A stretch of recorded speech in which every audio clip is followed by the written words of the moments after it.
అందరికీ నమస్కారం. ఈరోజు భారతీయ జనతా పార్టీ యొక్క మీడియా సెంటర్లో తెలంగాణలో భారతీయ జనతా పార్టీ ఎన్నికల సందర్భంగా మనందరికీ కూడా ప్రచారం చేయడానికి డైనమిక్ లీడర్ కె అన్నమలై గారు, భారతీయ జనతా పార్టీ తమిళనాడు అధ్యక్షులుగా, ఇంతకుముందు ఎమ్మెల్యేగా, మరి ఈరోజు భారతీయ జనతా పార్టీ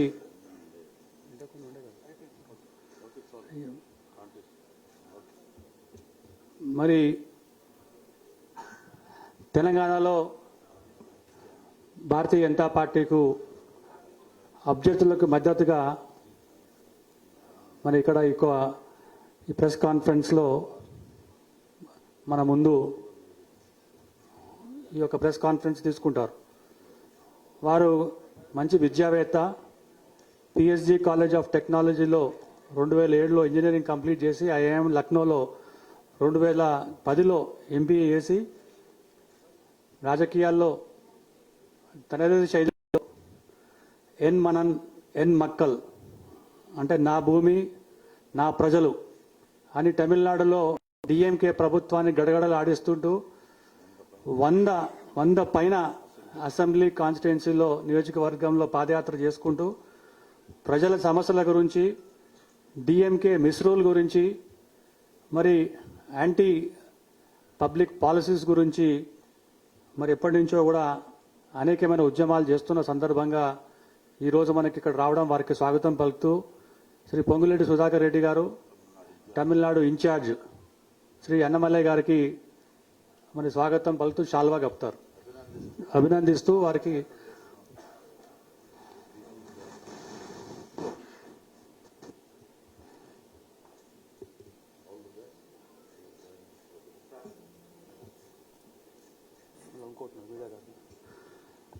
అలాగే వేదికపై శ్రీ కొండా విశ్వేశ్వరరెడ్డి గారు, మాజీ పార్లమెంట్ సభ్యులు, శ్రీ పొంగులేటి సుధాకర్ రెడ్డి గారు, మాజీ ఎమ్మెల్సీ, శ్వేతా శాలండి గారు మహారాష్ట్ర మనకి సెక్రటరీగా, తర్వాత నేషనల్ ప్యానలిస్ట్గా, మన తెలంగాణలో సోషల్ మీడియా ఇన్ఛార్జిగా ఈ యొక్క వేదికపై ఉన్నారు. అలాగే సోలంకి శ్రీనివాస్ గారు రాష్ట్ర అధికార ప్రతినిధి ఈ యొక్క సమావేశంలో పాల్గొంటారు. ముందుగా మీడియా తరఫున సోలంకి శ్రీనివాస్, నేను ఎన్వి సుభాష్ ఇద్దరం మన అన్నమలై గారికి సన్మానం చేస్తాం.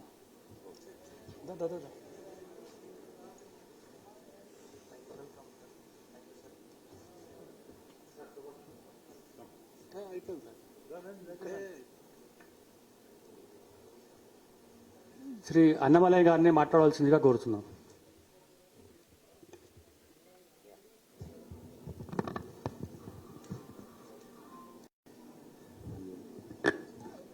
Respected friends from Telugu media and English media, I pay my respects and greetings to you all. It's wonderful to be here in Hyderabad and talk to you. Telugu media has got very high standards for respect to journalism. We keep watching it from Tamil Nadu, other parts of India. So very happy to sit with you for a press conference. Senior leaders from Telangana Bharatiya Janata Party, they are with me, including our in charge for Tamil Nadu, Sudhakar Reddy ji, and all the leaders and media in charge is here. Friends, I take this opportunity in a press interaction with you, since we have about 7 days to go for the election campaign to win. And the people of Telangana, they'll be making a historic choice come 30th of November with respect to how the state should go forward in the next 5 years. I think it is a pertinent time to discuss on some of the issues which I would like to put forth before you and through you to the people of Telangana. And me coming from Tamil Nadu and being in Telangana on different occasions. I came previously here during the Padayatra of BJP Telangana, during the Hyderabad municipal elections and for various other programs.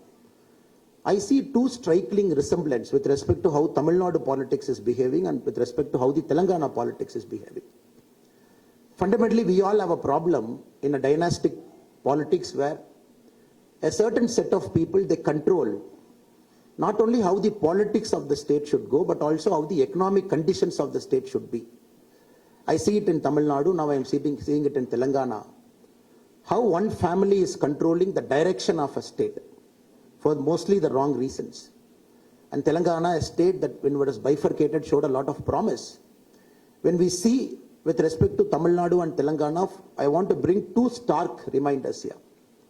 One, how the debt is growing at an alarming pace, at an unsustainable pace, that is going to crowd out investment, that is going to take the state backwards with respect to its forward movement. Tamil Nadu, we stand at 7,53,000 crore debt, the highest in India right now on a state basis. And Telangana, even if the records show the debt is 4,30,000 odd crore, if you look at the PSUs, if you look at all the corporations which is owned by the state government, there is a debt of another 2,10,000 crore on their head. So sum total, the debt is easily crossing 6.5 lakh crore. That too for a population of 3.5 lakh is unbelievable. This clearly shows where Telangana was headed in the last 10 years. If the current pace is allowed to continue for the next 5 years, and where Telangana will go. And Tamil Nadu, we are already seeing very serious deterioration in health, very serious deterioration in education, because the money is not going there, the money is instead going into debt service. The same problem, whenever I come to Telangana, I see the quality of schools going down. Even in Hyderabad, the government schools not having a functioning toilet. This is the first thing I wanted to put forward before you. How it's a debt-driven growth model. Dynastic parties are trying to master, and one happening in Tamil Nadu, one happening in Telangana. The second is a very serious cause of concern with respect to the liquor. Tamil Nadu, we are at 44,000 crore, where the government of Tamil Nadu is earning money from liquor. Probably we are number one in the country. With respect to Telangana, we are only seeing the growth of revenue from liquor is on a very increasing spree. At last count, you are also touching 40,000 crore when this financial year is closing. So this is again a serious cause of concern. Tamil Nadu, I am not sure about Telangana. I am very sure when you see the reports. 18 to 60 years of age in Tamil Nadu, the male population, 19% are addicts. The research says 19% of Tamil male population between 18 to 60 are addicted to alcohol. The same thing I'm sure would be the case in Telangana also, if at all a research is presented before you. So what kind of citizenry are you going to create? What kind of people we are going to build for the society to progress? And many things are written. Of course, corruption is a big issue. Wherever the dynastic politics rule the roost. And corruption is always a major issue. In Tamil Nadu, it is a major issue. We have 11 ministers now, sitting ministers. They have corruption cases in the court of law. And Telangana also, once the BRS party is out of power, then probably next when BJP comes to power, with the people's blessings on December 3, then we will see the sad state of affairs, how many ministers, when the files come out, when all the orders get scrutinized. So these are some things I'm very sure the people of Telangana would keep a close watch, and they will have to, when they are being made to make a choice, come November 30, they will look at all this opportunity to see the growth is not happening. It is only an illusory growth that is happening in Telangana. The corruption is skyrocketing. The concept of democracy itself is getting flawed in a state where 2-3 people make decisions on how the state should progress. That is why we are very clear, the campaign modes, including our senior leaders, starting from our Prime Minister Narendra Modi ji, Home Minister Amit Shah ji, our National President Nadda ji, and all the leaders of Telangana. They are presenting a people a choice. They are presenting people an alternate methodology with respect to how the next 5 years of Telangana's progress should be. I am fairly confident, I am very fairly confident that people would make a wise choice by giving an opportunity to Narendra Modi ji and giving an opportunity to our party in Telangana. Now I keep seeing in the paper, as an outsider or when I come to Telangana for party work, here the TRS takes a lot of pride in saying it's an IT hub. So I don't know what kind of IT hub they're trying to portray to the people. Last year when Karnataka was able to attract investments in IT for 1 lakh crore, when Telangana was able to attract slightly less than 5,000 crore, I don't know what kind of projection they want to put before the people. It is an IT hub, and IT hub. When I see, even using an information technology software, they couldn't present the results of intermediate exams, where 25 students were forced to commit suicide. And when there are a lot of complaints with respect to the Dharani software and many other issues, what kind of IT thing they are propagating? And time and again we keep talking about one particular company which was behind the inter results. And there are a lot of questions allegedly. The CM's son, whoever he favors, they get that contract. They mess it up, including the intermediate exam where a company called Globe Arena was given the contract. And the some other company, again allegedly favored by the ruling party, they took the contract in Dharani. And even TSPSC exam, I am really shocked to know, 17 times a question paper getting leaked. They are even struggling to conduct one proper group 1 examination. How will the youths of Telangana get job? The government is supposedly the biggest employer for anybody who has got an aspiration to serve public. When you don't conduct a group 1 examination properly, then where will the youths of Telangana become the next administrative service officers or the top people in the police department? 70 times question paper getting leaked. That is why even the youth, when they have to make a choice, when they will make a choice, they will make an aspirational choice for a party like BJP as an aspirational choice, because they know one end we have Narendra Modi ji's growth model. 9 years they have seen it's a foolproof, it's a time tested, it's a COVID tested foolproof model. The economy of this country from 10th position to 5th position, we see the real income growing. 96,000 rupee in 2014, now crossing 1,80,000 rupee per capita income. People are watching that. Real money into people's hand. And the development reaching all sections of society without not even differentiating between a voting population, not so voting population. Here, the appeasement politics of Telangana from religion, it has entered into caste. It is a caste-wise appeasement that is happening in Telangana. So youth, I am sure farmers, I am sure our mothers and sisters, when they will be presented before a choice on November 30th, they will vote for the Narendra Modi ji development model. They want the same development model to be replicated in Telangana. I am sure when BJP is coming to power, we will have a lot of trouble in the first year to set the course correction. That too for a state with close to 6.5 lakh crore debt, lot of hidden debt, and lot of false promises. I am sure BJP will have a tough time, because BJP is the only party which can set the course correction. Any other party cannot do, unmess the mess up that TRS has done over the last 9-10 years. I am sure the people of Telangana would make a wise choice. They will listen to our Honorable Prime Minister. They will listen to our National President Nadda ji. They will listen to Amit Shah ji. They will listen to our senior leaders from Telangana, including the State President, about the model. We are presenting a model for the last many days in different rallies. I had the opportunity to visit a constituency before coming and meeting you. The constituency is supposedly Telangana's largest constituency with more than 7 lakh voting population, Sherlingapalli constituency. I could see very real anger on the government that is in power for the last 9 years, the false promises they have given and the promises not kept.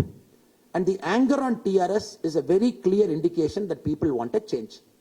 I am sure when people want to make a choice, and right now they have a choice of Congress which is rejected by people across the country. Rejected Tamil Nadu in 1967, a party that was ruling Tamil Nadu continuously after independence. 1967, the people of Tamil Nadu have rejected Congress. In other places also, when Congress was able to sneak in by giving lofty promises and absolutely not able to fulfill those promises in a state like Karnataka or in a state like Himachal, when Congress, they came to power with a lot of fancy promises, not able to fulfill it. I am sure the people of Telangana are watching what is happening in Karnataka. I am sure the people of Telangana, they are watching what is happening in Himachal. They are also seeing what is happening to Congress in Rajasthan. They are also seeing the corrupt Congress that is there in Chhattisgarh. They are seeing no difference between two Parivarwad. One Parivar in TRS is concentrated in Hyderabad. The other Parivar of Congress is concentrated in Delhi. People are making this choice that they don't want Parivarwad. They don't want false promises. They want a government which can deliver. And they want an alternate economic model which takes every concern. A farmer's concern, a person who is poor, his concern, and a housewife's concern, an IT person's concern, an aspirational voting class concern. So we are very confident come November 30, in South India, a big revolution is going to happen. How Karnataka voted for BJP many years back and showed the whole of India that BJP is an all India party, BJP is for all of us. The same revolution is going to happen in Telangana, where the people of Telangana are going to give a chance to our Bharatiya Janata Party on December 3, when the results are out, that BJP is a party for all. In fact, all of us, I come from Tamil Nadu, we are eagerly looking forward to the Telangana elections, where we know BJP is in people's mind. We want this to really happen, an alternate economic model that is far away from the dynastic model, corrupt model, to come into action, and we can prove over the next 5 years that our model will work, which is working in other parts of India, and Telangana will prosper. It will recapture its eminent position, how it was when the state got carved out. So I'm very happy to present my initial thoughts, arguments, and the party's perspective before you. I'm sure you will have answers. I'll be very happy to take questions from you. Thank you so much.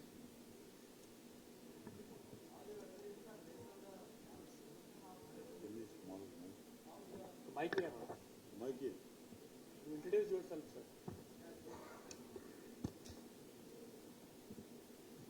All your allegations are based on the fact that all these parties are family-run concerns or whatever. But your own party, BJP, has elected Karnataka BJP president as Yediyurappa's son. How do you justify it, sir? Sir, now, How is he better qualified than KTR or yes, sir. others? I'll answer it, sir. Thank you for the question. It's an important question. Sir, now when we talk about Parivarvad, in Telangana it is so stark because we see a sitting chief minister who I was told doesn't even come to the office. He runs the whole government from a farmhouse. And the cabinet ministers are nothing but his own family members, be it the son, be it the daughter, who decide who should get what contracts, who decide how the state should run. And Parivarvad essentially is one family controlling the politics and the direction of a state. Of course, in a free country, anybody's son and daughter can aspire to be in politics. For example, if you take a Karnataka example specifically, and Mr. Yediyurappa's son, he was in Yuva Morcha for a long time. He cut his teeth in politics. Party gave him a lot of opportunities. The party made him, before the election, the in charge of the morchas to conduct meetings. Then the party gave him an opportunity to contest in an election. That too, when Yediyurappa said he is retiring from active politics, then his son was given a seat by the party, looking into all factors. So this is a classic case where anybody can aspire to come to a position in BJP. Even if Yediyurappa's son is coming as state president, it happens in a democratic way, by looking at all possibilities, by taking into workers' confidence. It just happens is Yediyurappa's son. But he'll have other qualifications also, where he cut his teeth inside the party for a long time by being the vice president of Yuva Morcha for a long time. Here, in Parivarvad, the definition is, in Tamil Nadu, you take the CM Stalin, his son currently a minister, his sister Kanimuli Karunanidhi currently an MP. The same model in Telangana, it is ditto in Tamil Nadu, or the same model in Tamil Nadu, ditto in Telangana, where continuously you have 7-8 people from the same party holding positions of power. They're deciding how the state should run. So that is why, with a lot of respect to our senior journalist friend, our definition of Parivarvad, and people the way see Parivarvad, is what actually is happening in Telangana and Tamil Nadu in the South Indian states.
So every party has to have its own time to emerge. The story of Indian politics, you are a very senior person, sir. You are seeing politics way more than I am seeing. I am seeing politics closely for about 4 years now, but you must be seeing it for decades. I have a very firm belief, sir. Every party, when it gets a time, for that, lot of things have to come together. With Modi ji governance for 10 years, and for the first time, Indian politics, we are seeing not only Modi ji, the rest 78 ministers, along with Modi ji, we are seeing there is not even a single allegation of corruption in Indian democracy. It's very new in India. And the delivery, and Modi ji is a delivery person, the delivery that has happened for 9.5 years. So this will break a lot of stereotype. For example, I understand, sir, South Indian politics, the biggest stereotype against BJP, a false stereotype that is built over many, many decades is, it's a North Indian party, it is this party, it is that party, we are sons of soil, we are party founders, we founded the party for Telangana movement. That is the narrative they give. But now, people are not willing to believe that narrative, and our stereotype is getting broken. Because I find it fascinating in a state of Telangana, sir. In such a state, BJP winning 2 by-elections, sir. 2 by-elections. BJP winning Dubuka, BJP winning 1 more by-election, BJP making a mark in the Greater Hyderabad municipal. This is an unseen thing in Indian politics, unseen thing. A party with 1 MLA in the assembly, in the last election, winning by-election against a strong government with so much money and muscle power, that clearly showed us BJP's time in Telangana has come. So I see that, sir. In the ground, I don't think ground we get a wrong feedback, sir. When we see the ground, people are disgruntled. The question is, it is going to be a vote against the TRS. Who is going to get that vote? In the ground, the signal is also very clear. Congress as a party, people believe it is not trustworthy, as I explained in different states' promises. So answering your questions very specifically, sir, the BJP party in Telangana, its time has come. Maybe it was not there 10 years back, 20 years back, because we had to make a lot of struggle. So now, 2023, we are positioned in such a way, we are able to translate the anger on somebody, some party, into votes for BJP. That is always a question in politics. The anger against the politics, against a party, the votes don't get necessarily transferred to other party. But now BJP, by virtue of our organizational strength, hard work, the narrative we have, and the trust people have on the BJP in Telangana and in southern Indian states also, we are right now in a pole position to translate the anger on a ruling government to the votes for BJP. So that is happening.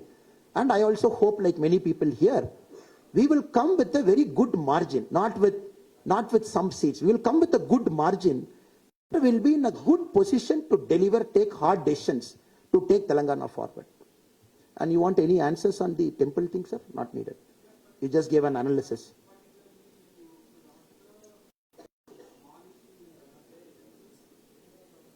Okay. So since sir is asking a very specific question to Tamil Nadu, the BJP has a declaration made, our senior leaders, when BJP comes to power, with people's confidence, we will remove the ministry that is governing Hindu temples in Tamil Nadu. So Tamil Nadu, the Hindu temples are governed by a particular ministry, the Temple Welfare Ministry. So for the reason we gave is, now the DMK government in power is hell-bent on taking temples' revenue and building malls outside. Outside Tiruvannamalai temple, a mall is getting built. They call that as a shopping complex. And outside the Mariamman temple, Samayapuram near Trichy, a mall is getting built. 400 crore, 500 crore. The temple hundi money is not meant for building malls. Somebody wants a 30% corruption, somebody wants a 35% cut because some contractor close to the party is building. And of course, we have a lot of issues. They want to melt the temple's gold. The temple historically have gold jewelry that is presented to the temple from different times, right from the Cholas time, 1000 years back. So we have record of that gold, which is 1000 years old. They want to destroy all those gold, make it into a gold bar and make money from it. Of course, the education institutions they run, the modus operandi in appointing archakas, the modus operandi in appointing the person who governed that temple. So we have problems in a lot of things. That is why we say we are a secular party. Nobody should touch a church. Nobody should touch a mosque. Nobody should touch a temple. So all this religious institution should be left governed to the people who practice that faith to run the way they deem seem fit. Of course, we have a controlling mechanism to make sure that nothing goes out of control. I think maybe the senior journalist, sir, is talking about that issues, how the money is diverted here and there. Thank you, sir.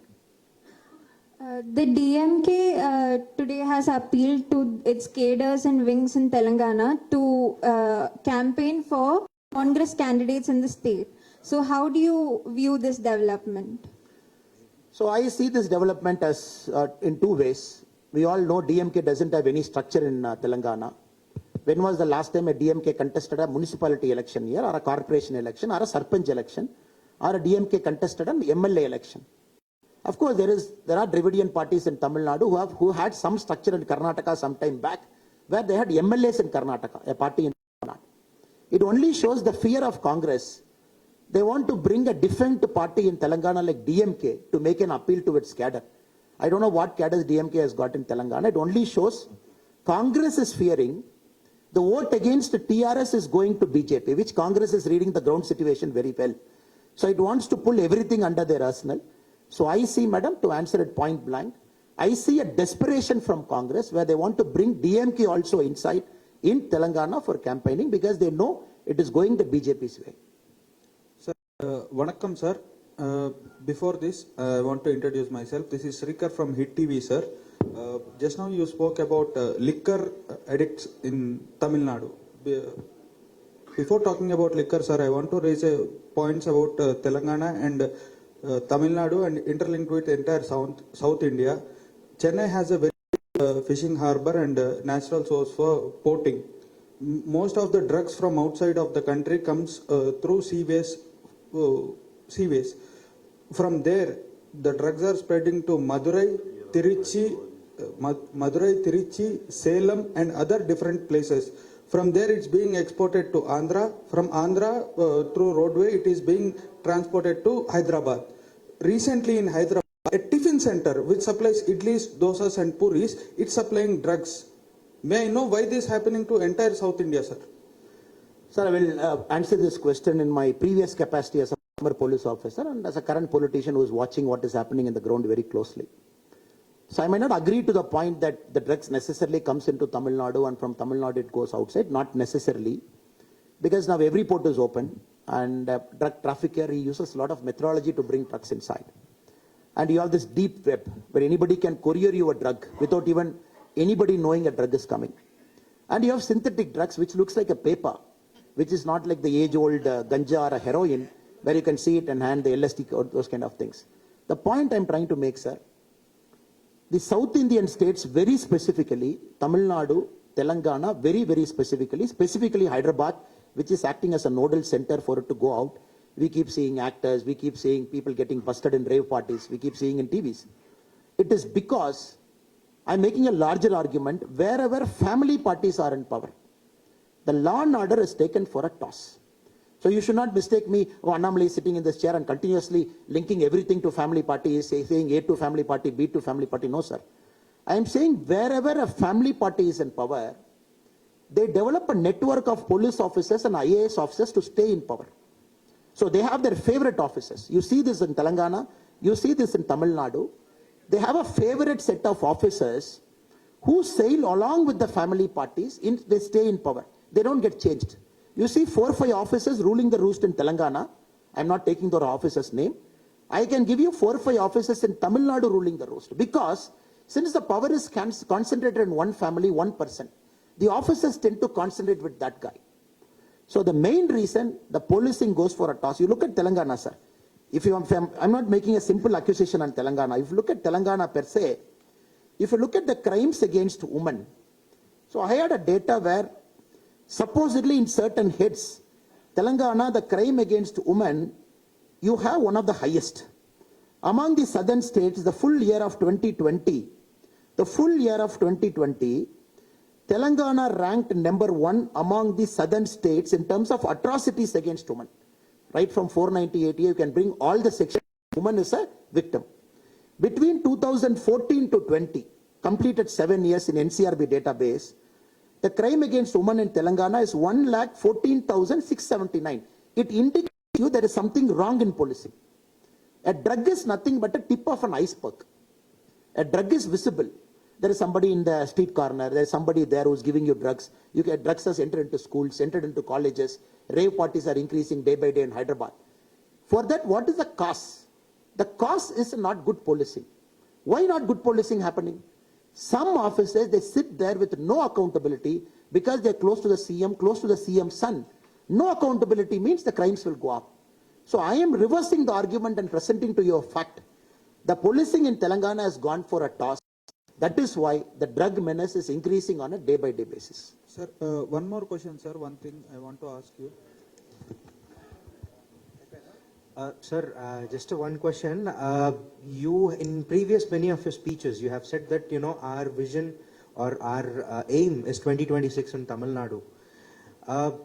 Here in Telangana, the last elections, BJP has won 1 seat. But now you're saying that BJP will come to power in the coming election itself. When you are having a modest approach in Tamil Nadu, why not so in Telangana, sir? From 1 to 63 is a big jump, don't you think? Because I read the ground, sir. Because in a South Indian state, it is impossible to win a by-election for a national party. We all know that for a fact. That is impossible to win a by-election against a TRS kind of government. It is impossible, sir. And when it is happening, when they have put 1 ministers for each ward, I have also come for campaigning for our party. I have seen how micromanagement TRS did and BJP pulling through. It showed the ground is shifting. Tamil Nadu, of course, we are building. I don't want to sound overconfident now. We have to achieve certain parameters to declare we have reached. But here that parameter is reached. Ground strength, organizational ability, enough number of public faces who can get the votes for the party, and Modi ji. Of course, Modi ji is welcomed everywhere in India. Modi ji doesn't have any anti-vote. But does the party have the ability to convert the vote to a state unit? That was the challenge for South Indian parties for a long time. We believe and we firmly believe Telangana has achieved that. And Tripura, same thing happened. For a party with 0.5% vote share in Tripura, BJP, one election, suddenly you got 51% of the votes polled for BJP. And with no MLAs, you started not one for the second continuous time. That too for a communist bastion for 25 years, Manik Sarkarji, Chief Minister. It happened, sir. So Telangana, the same winds is change. Winds of change is there. 9 years, 9 lakh crore. Just imagine, sir, for a population of 3.5 crore, in 9 lakh, the central government delivery is dot. 9 touching every single segment. Be it a high-end development model, you can see a port, you can see a road, you can see a highway, to a grassroots house going to a person who needs it, a farmer who gets a subsidy. You see everywhere, sir, we have touched everybody. So Modi ji, 9 years of government makes the impossible possible. So Telangana, we are very confident, sir. And people, we are also very sure that the people of Telangana will bless us. 2 times, November 30, and God will, people will bless us on December 3. ధన్యవాదాలు. ఈ యొక్క సమావేశంలో అరుణ్ రాజు గారు కూడా పాల్గొన్నారు. ఒక చిన్న request, అన్నమలయ్య గారు ఒక పుస్తకం రాసినారు ఇక్కడ. దీనిలో పద్య రూపంలో కేసీఆర్ 9 ఏళ్ల దుష్ట పరిపాలనపై పద్య రూపంలో ఒక దళితుడు ఈ యొక్క పుస్తకం రాసినారు. May request Annamalai ji to unveil this books and then I will call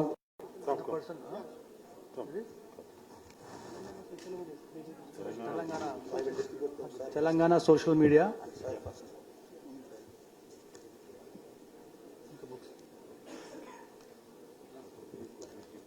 Yes.